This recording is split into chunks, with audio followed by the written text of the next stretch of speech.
What is up, Janksters? It's your boy Graham, also known as HamHawks42 on the internet, and today we have a fun deck.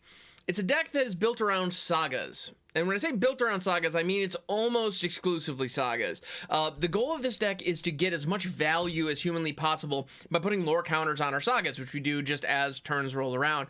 But basically what it comes down to is there are a lot of phenomenal sagas available in Standard right now. Oh, and that's another thing. This is a Standard legal deck. There are a lot of phenomenal sagas in Standard right now, and I kind of wanted to see what would happen if we put them all together. Now, the non-saga cards, let's just start with those because they are very few and far between. We have Reclusive Taxidermist. This is a 5-color deck, and we have access to, because we have sagas of all different colors, we want to have access to mana fixing. Reclusive Taxidermist does that nicely, so that's good. So that's pretty straightforward. That's why we have that in the deck. We also have Satsuki, the Living Lore. If you are running sagas, you need to be running Satsuki. Well, not if you're just running sagas, but if you're in these colors and you have more than, say, 8 or 12 sagas, Satsuki is absolutely fantastic for a couple of reasons. If you're not familiar, Satsuki the Living Lore is a 1/3 for green and white. Tap, put a lore counter on each saga you control. It's kind of like adding an extra turn to all your sagas. Lovely.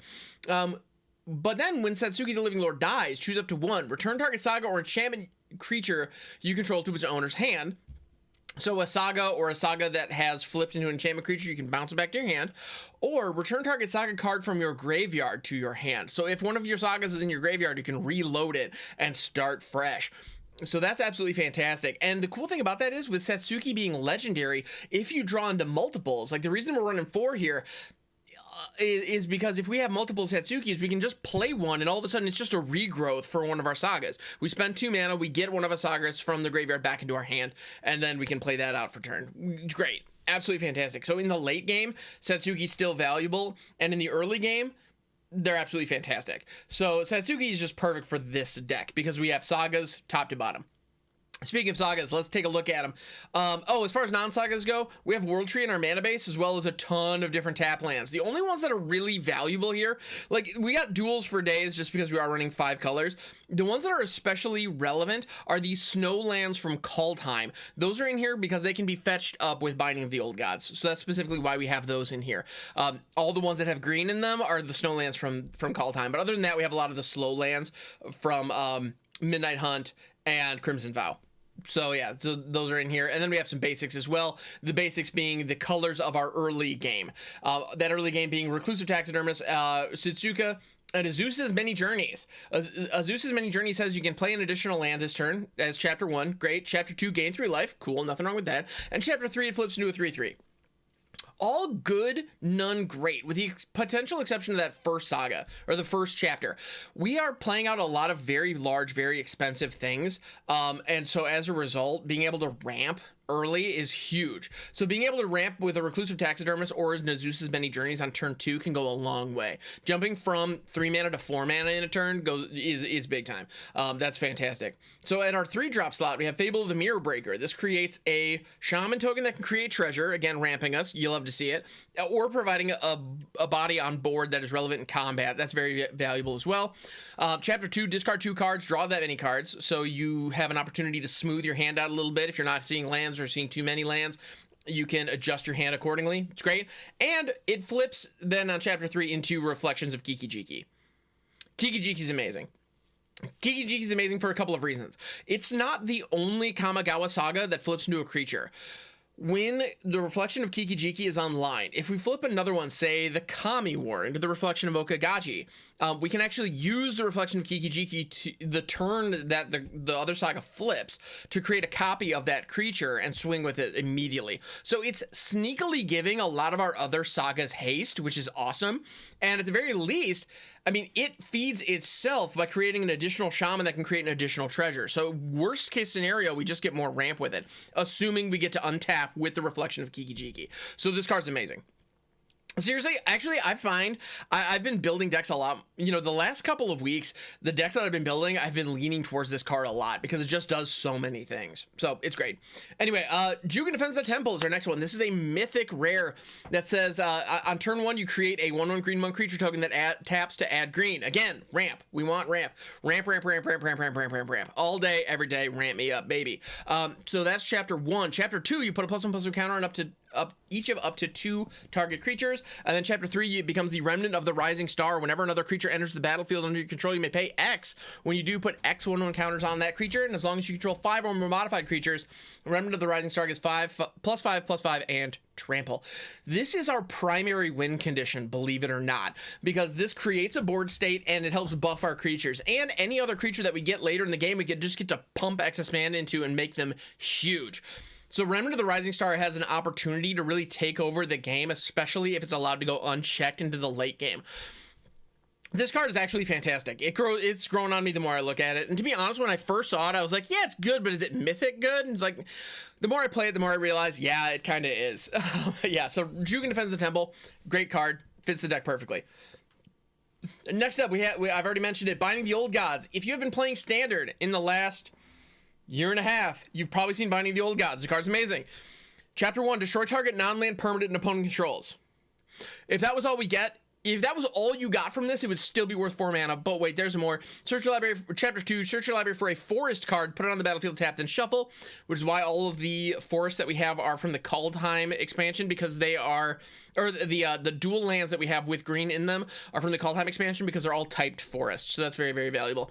And then finally, creature control gain death touch on return. We don't get a lot of value out of Chapter 3, but you never know. It might come in handy.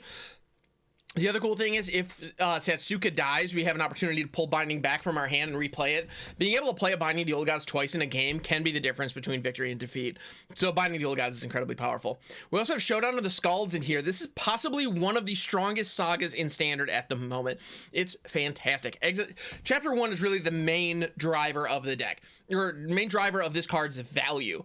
Exile the top 4 cards of your library until the end of your next turn. You may play those cards. You basically draw 4. You play this out for 4 mana, you basically draw 4 cards, especially if you haven't played your land drop when you hit this, because you get access to those cards for this turn and then your following turn as well. And then chapters 2 and 3 are whenever you cast a spell, you put a +1/+1 counter on target creature you control. So this is another way to help bolster our board and grow into the late game. So Showdown's fantastic. We absolutely, like, it's, I don't know what else to say. The card's amazing. It fits into a lot of different archetypes, and it fits this deck nicely. Then we also have Battle of Frost and Fire. The primary reason that Battle of Frost and Fire is in this deck is it is a board wipe. That is the primary function. This is for when we are going up against aggro decks and we can ramp into it on turn 4, for example, be able to hit this, reset the board, get our opponent off our back, is really the primary goal. Because Chapter 1 deals 4 damage to each non-giant creature and each planeswalker. That and each planeswalker is especially relevant. If you find yourself going up against like an Orzhov mid-range deck running Lolth, or the Esper decks out there running Kaito, or those types of things, being able to pay 5 and destroy all of their planeswalkers, potentially, not it's not a guarantee because they have to be below 4 loyalty, but that happens a lot because a lot of those Wanderer, the Wandering Emperor, I should say, Kaito, Lolth, a lot of those downtick to create tokens. And so this wipes out the low loyalty planeswalkers and the tokens that are supposed to protect them.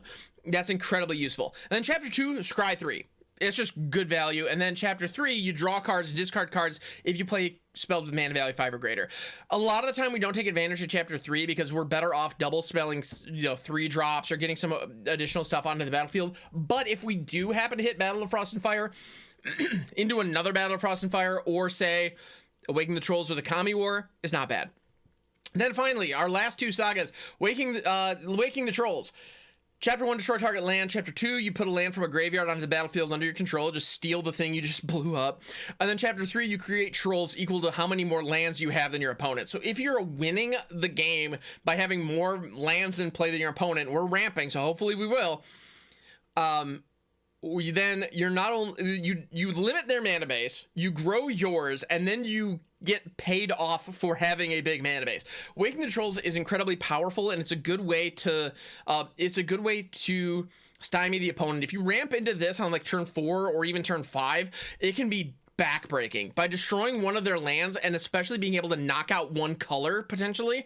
Like if they only have one, like you are rewarded heavily with Waking the Trolls for keeping an eye on your opponent's mana base, knocking out creature lands, or knocking out lands that produce colors that they're low on. So Waking the Trolls can be absolutely backbreaking. You may not necessarily see the effects, because when your opponent has 3 cards in hand and they can't cast any of them, well, you don't see them cast those spells.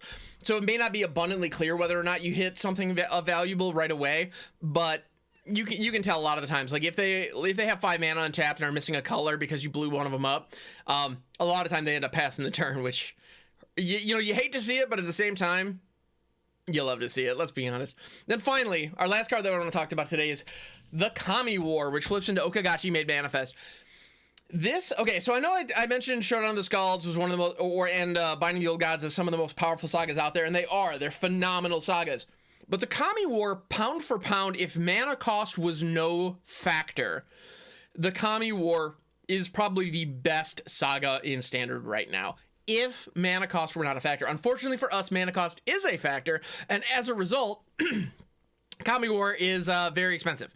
It requires 5 different colors of mana, so it's very difficult to pull off, which is why we have, again, Reclusive Taxidermist, Zeus's Many Journeys, and 4 copies of the World Tree in the mana base, because we want to hit this on turn 6, if not earlier. You know, a turn 5 Kami War is disgusting. Chapter 1, exile target non-land permanent opponent controls. It is strictly better than the Binding the Old Gods Chapter 1. You love to see it. Chapter 2 is also removal. Return up to one other target non-land permanent to its owner's hand, then each opponent discards a card. I want to talk about Chapter 2 for a little bit, because there are some cool things you can do with it. One, you could bounce tokens. How rude is that? You bounce a token, so you remove a treasure token or you remove a creature token, like one of their unblockable ninjas or one of their spiders from Lulf. You bounce it back to their hand. It immediately disappears. So you effectively kill it without giving them any kill triggers. And then they have to discard a card, and you didn't put a card into their hand. Brutal. If they're down to 1 or 2 cards, that can be a real big shot to their hand, while also making an impact on their board, which is great. If they have no cards in hand, you can just take the biggest, baddest thing they have, bounce it back to their hand, and they immediately discard it. It's strictly better than destroying it in most situations, because they don't get death triggers for it. But yeah, it's brutal. It's awesome. I love it. Like, Chapter 2 is absolutely fantastic. Another thing you can do with it is bounce your own stuff. So if there's a saga you want to reset, like for example, if there's a Binding the Old Gods on Chapter 2, you can bounce it back to your hand. Your opponent has to discard a card, and then on your turn you can cast the Binding the Old Gods to blow another thing up. It's vicious. Like, there's some savage stuff you can do with the Kami War. Absolutely love it. This card is fantastic, but it does require all 5 colors of mana to be present in order to cast it. So it is difficult to cast, but we are dedicated to making it happen, and we're going to do it. Also, if you have Satsuki down, if you have Satsuki down, the turn you play Kami War, you get chapters 1 and 2 on the same turn. Just think about that for a second. It's disgusting, and I love it. And then, when it flips, it becomes Okagachi Made Manifest, which is possibly one of the strongest dragons in the format. It is a dragon spirit that is all colors. Is a 6/6 flying trampler. Frample. You love to see it. Whenever Okagachi Made Manifest attacks, if any player chooses a non-land card in your graveyard, return that card to your hand, and it gets +X/+0 until end of turn, where X is the mana value of that card. A lot of the cards that we have in our graveyard for that are going to be Showdown of the Skalds, Waking the Trolls, Binding the Old Gods, these sagas that go to our graveyard. Those are going to be bounceable. In a lot of situations, our opponent will have early interaction, so there may be a Reclusive Taxidermist or a Satsuki the Living Lore in our graveyard, in which case Okagachi only gets +2/+0, but we still get a key piece or a ramp engine back into our hand that can potentially do some damage. And if we're bouncing Satsuki that way, we get to do even more graveyard shenanigans with our sagas, because of Satsuki's death trigger. So what I have found with this deck, I've played it a fair amount, and I've tried a couple of different versions of it, and I find this variant to be the strongest so far. It snowballs out of control. It is a slow starting deck, you know, it kind of, and that's why we have to ramp so hard, is so that we speed that process up a little bit.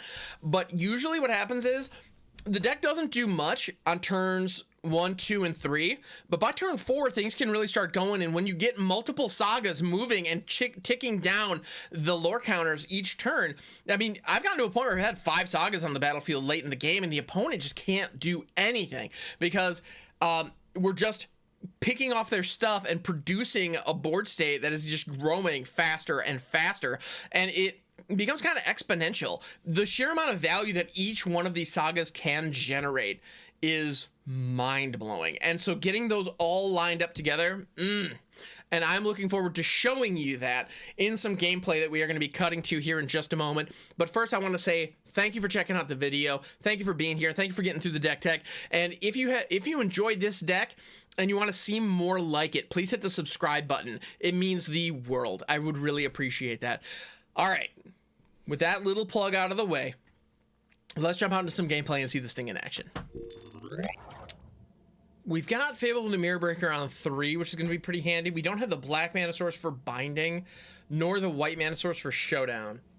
So that's mildly problematic, although if we're able to get a swing off with the creature that Fable creates, we'll be able to get that treasure token, and that'll save us a bit. So we're going to start with the Highland Forest, because it comes into play tapped regardless of when it comes into play, so we might as well drop it now. After our opponent plays a forest, into a Jaspara Sentinel. Okay, that could go a lot of different ways. Waking the Trolls, let's go. I love waking the Trolls. They get all grumpy and frustrated. It's so much fun to mess with them. It's great. Yeah. All right. So we don't have removal for... Oh, no, Jaspara into Magda. That's so good. That's so good. All right, those two together. I mean, our opponent mulled into the nuts, so I got to give him credit for that. Into a Ranger class. Yeah, this is like looking like Grolla aggro. To be honest, we kind of need to top deck. Battle of Frost and Fire is really what we need to do here. So we need to Fable into battle. That's really what we need to hit. Chance of that happening, actually, to be honest, not great. But Tavalar, yeah, we definitely need that Battle of Frost and Fire. And they're gonna draw more cards. I don't like that. I don't like when my opponent draws cards. Battle Frost and Fire! Alright, sick. Never mind, never didn't have it. Let's go! Fable a la Mirror Breaker. So we got a little treasure generator, assuming it survives. Now, our opponent is not running Snowland, so the chance of them having Blizzard Brawl, not great. However, they are running Mountains, so Dragon's Fire hits. Fart. Alright, that's not good. That's right, I said it. Fart. They're going to draw all the cards.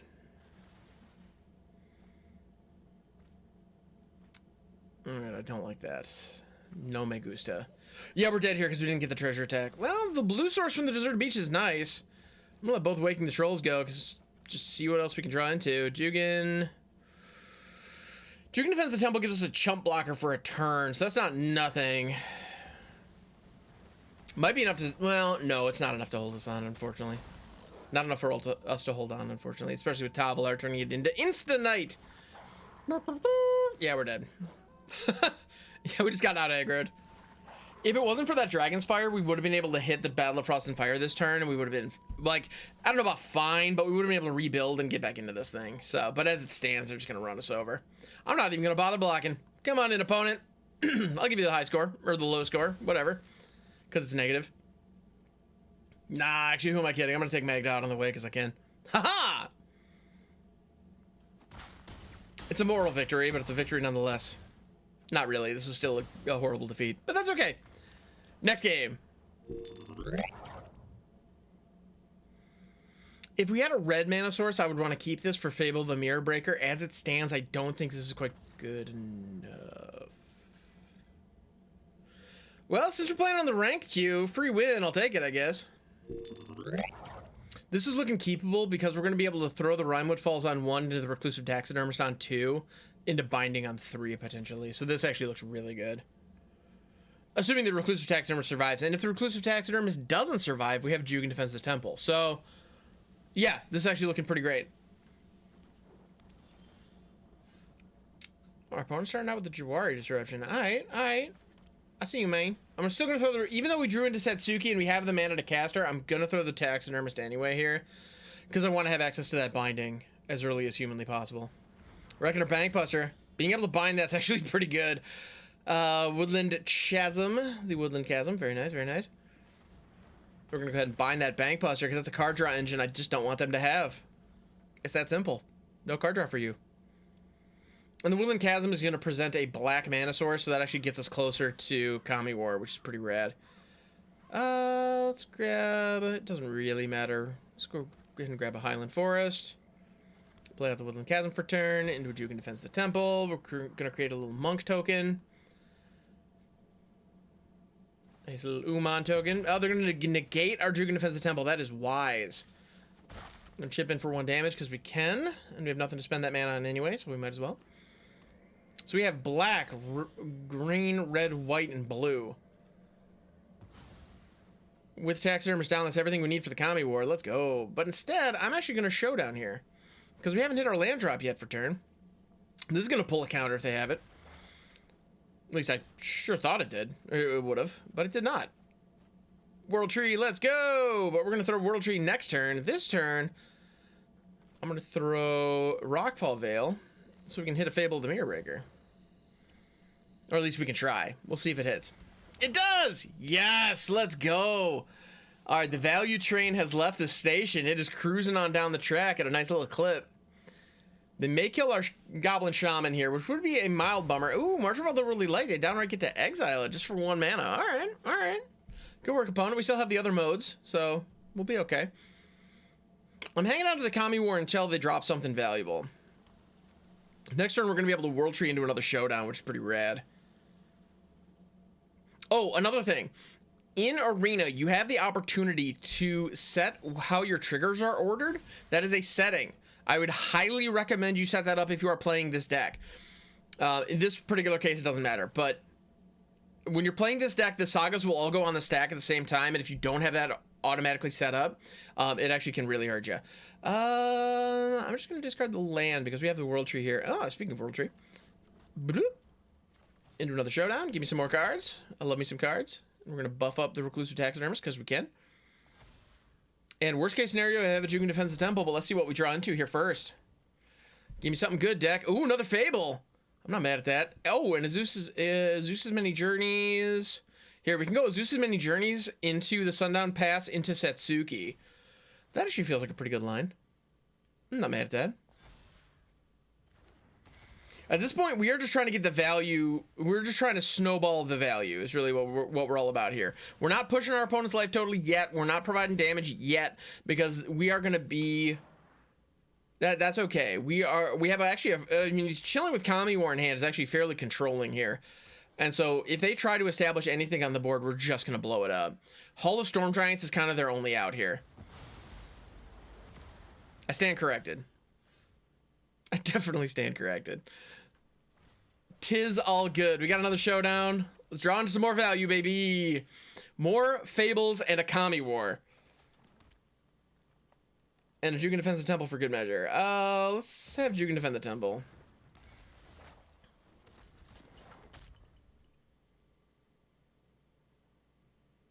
I probably should have thrown the other Fable first. Oh well. I'm over it. Guess who's over it? This guy. This guy's over it. Now they cast that knowing that the Kami War is coming next turn. I mean, they have to know the Kami War is coming next turn. So one of those two cards has got to be a counterspell. There's no way it's not. Yeah, in this case, it doesn't matter. We're going to buff that. Buff it up. Here comes Kami War, straight into a counterspell, presumably. If not, Soren is going to just eat it this turn, and that's fine by me. Yeah, looks like Soren's just about to bite it. Could have gone after the token and swung at Soren. That would have been a fine line as well. Would have been a fine line. Another Fable. Another Fable. And just like that. So that farewell hit us really hard, right where it hurt, and we were able to rebuild no problem. Showdown of the Skalds is a hell of a drug, let me tell you what. You're gonna Aganjo that? Sure. Them spending 1 card to get rid of 1 token is fine by me. Because in that situation, they had to spend 1 card to remove 1/3 of the value that we got off that card of ours. Totally fine by me. Totally fine. And we have another Kami War in hand. They're gonna Vanishing Verse the Fable. All right, yeah, that's a good call. We're gonna exile Jugan first. We're gonna bounce that and force them to discard their last card, which is rad. All right, cool. Play out a land.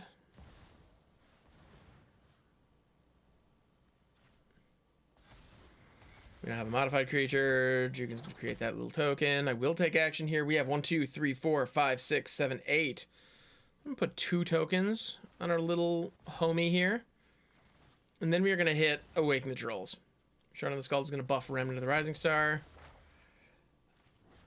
Gonna blow up their Shattered Sanctum. Because at this point their mana is actually pretty well dispersed, so it doesn't really matter which land we go after. Yeah, at this point they're just low on resources. That's probably a Doomscar that they're chilling with. But to be honest, we get Okagachi next turn, so like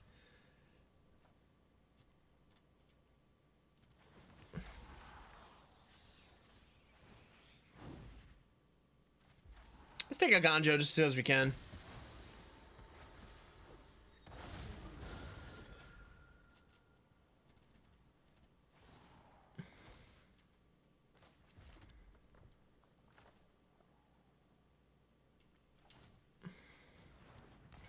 Let's just get Azusa's Many Journeys loaded, locked and or loaded, as it were.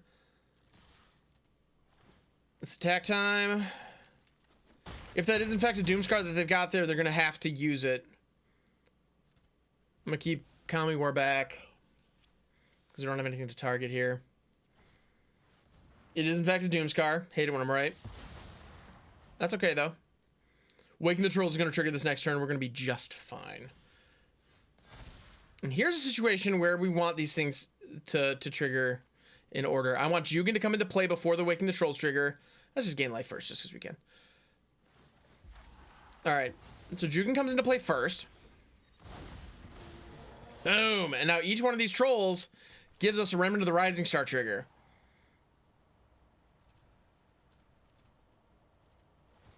I'm going to put 1 counter on each of them. This is a little tedious, but that's okay. I want to have as many modified creatures as I possibly can. They need another board wipe. If they don't have another board wipe, they are sunk.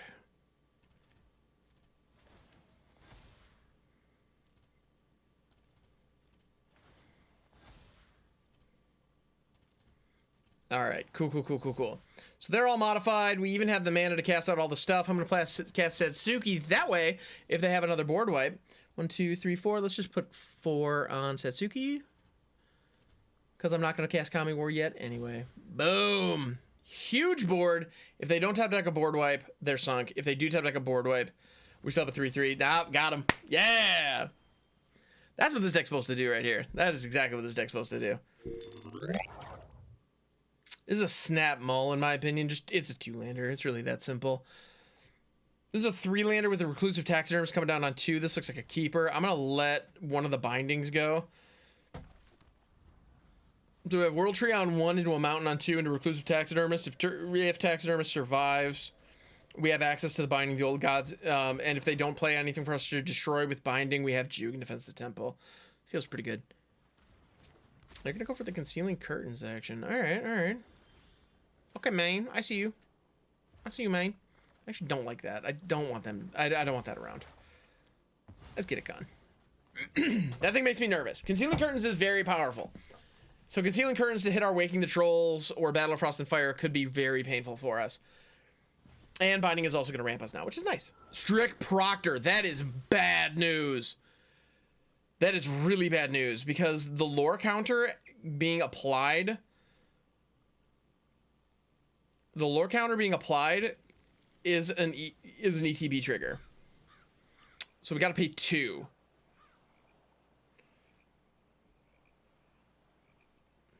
So we can throw Battle now. Strict Proctor will counter the first...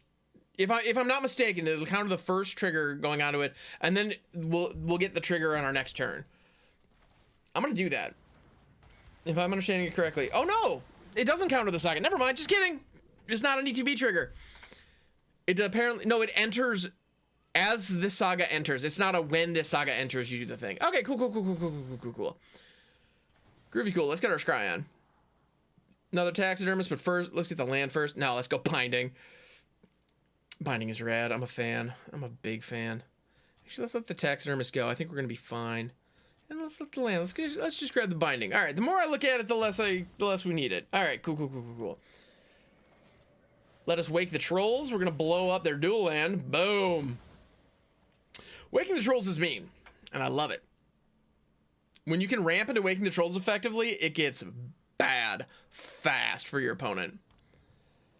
We're not gonna be able to take advantage of Battle's 4th chapter, but that's okay. Yeah, waking the trolls is going to be bad news for our opponent, and I love to see it. Absolutely adore seeing that, actually. That's a Doomscar that they just foretold, I bet. Yeah. I'm pretty confident it's a Doomscar.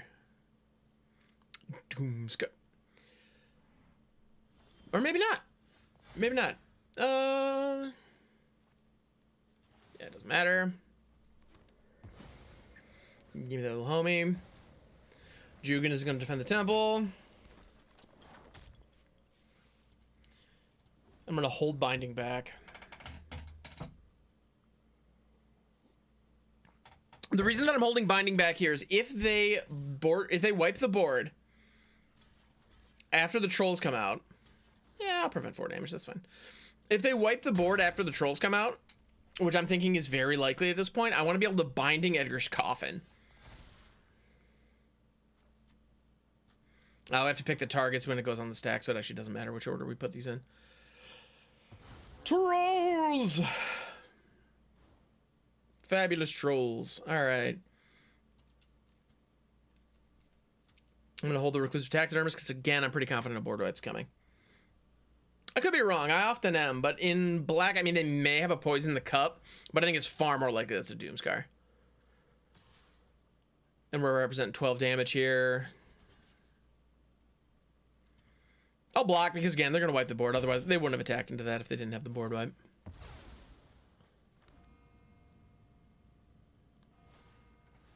There it is. We're going to be just fine, everybody. We're going to be just fine. All right. Binding. Pew pew. Later, Eddie. Get gone for good. And Reclusive Taxidermist is going to come down. We're going to have the mana to put 1 counter on it. Bloop. So we have 1 modified critter. All right. And we have a Showdown of the Skalds to reload our hand. Well, not even our hand, but reload the exile zone that we can cast. So before a forest card, let's see. Let's grab the Highland Forest. It really doesn't matter. We have the World Tree down, so we're going to be fine. Showdown time. Showdown time. What do we draw into here is the question. Fable. Yes, let's go. There's land. There's a Fable. And this little 1/1 Gobbo is going to enter the battlefield. Remnant is going to trigger. We're going to be able to put 1 down. We could have paid 2 with the Reclusive Taxidermist, but I'd rather get in for damage this turn.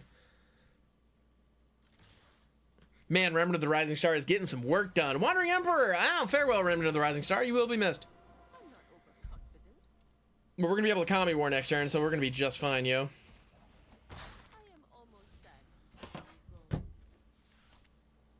Alright. Silver Quill Silencer naming Kami War. Yeah. If they don't name Kami War, I'm going to be shocked here. It would be quite silly of them not to. Yep, that's correct. Ooh. Ooh, double silencer. That's bad. That's bad. That's way bad. That's mucho bad.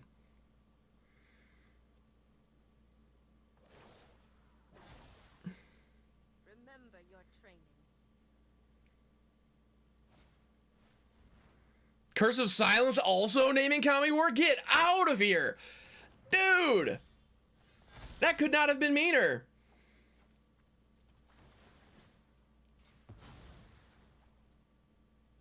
Let's dump both these lands. Let's see what would you draw into. Battle of Frost and Fire is very good. I'm going to go ahead and do this first, though.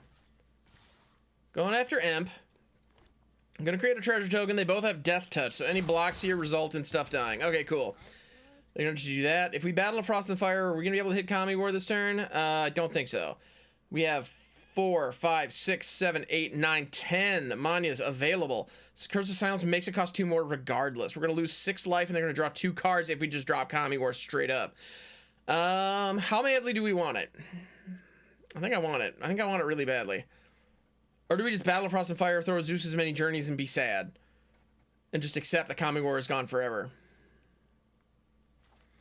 Yeah, let's accept these 2 Kami Wars are gone.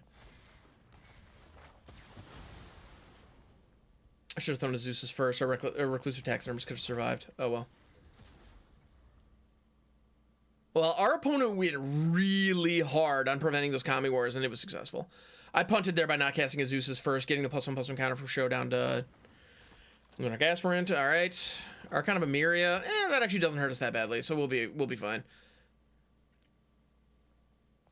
We're gonna get our Kiki Jiki this turn. We're gonna gain a little bit of life and be able to scry some, which is nice. Yeah, no, it doesn't really matter what order these go in. This time. You never know, though. Sometimes it can make a huge difference. Scry 3. Satsuki's great. Showdown's great. Let's let the land go. I'm going to take Showdown into Satsuki. That's actually super rad. I'll take it, because Satsuki will be able to grab back another battle. Archon getting buffed from Lunark is a problem. I don't love that, but it is what it is. All right.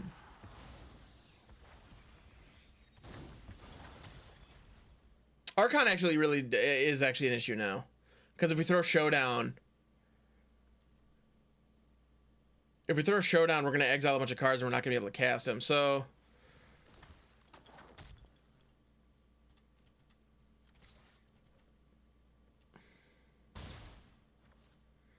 give 3. You know what? I'm going to hit it though. Archon prevents us from casting anything else, but we have another. We're going to hit another land drop here. And Kami War is going to let us blow up that Archon. They're going to be able to draw a card off Curse of Silence, but that's okay, because we blow up the Archon first with Kami War and or Binding, and then we get to play the other stuff, so we'll be okay. Hopefully Initiate's good here. That actually is really powerful for them. They can remove counters and start blowing up our stuff. So Archon of Emiria is going to get in for some Demouge, which I'm not overly fond of, but what you going to do? I'm going to cry about it. All right. Sorry, I'm nothing if not an overgrown child. All right. So mana math, 1, 2, 5, 6, 7, 8, 9, 10, 11. We have 11. This costs us 8. Worth it. Let's go. Kami War. Buff the Likeness of the Seeker. Curse of Silence is going to trigger. Do their thing. Yeah, so the dude decided to draw a card. Fair enough. We're going to buff the Likeness of the Seeker. Kami War is going to drop. Get rid of the Archon first. First and foremost, get rid of that Archon.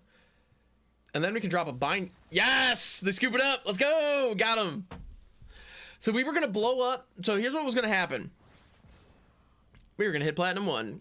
I know it's not like huge, but you know what? For this season, I haven't really been trying particularly hard, so I'm glad to see it. But anyway, yeah, what was going to happen there, we were going to blow up their Archon. Then we were going to throw Binding, go blow up the Luminarch Aspirant. They were going to just have a Hopeful Initiate and a couple cards in hand, and we were just going to run away with it. So, good game, opponent. Good game. If you enjoyed this video, well, first of all, thank you for watching to the end. I appreciate it very, very much. It makes all the difference in the world. If you could like and leave a comment, it would be fantastic. But most importantly, if you haven't already subscribed to the channel, if you could please subscribe for more videos like this. I love creating weird, janky brews.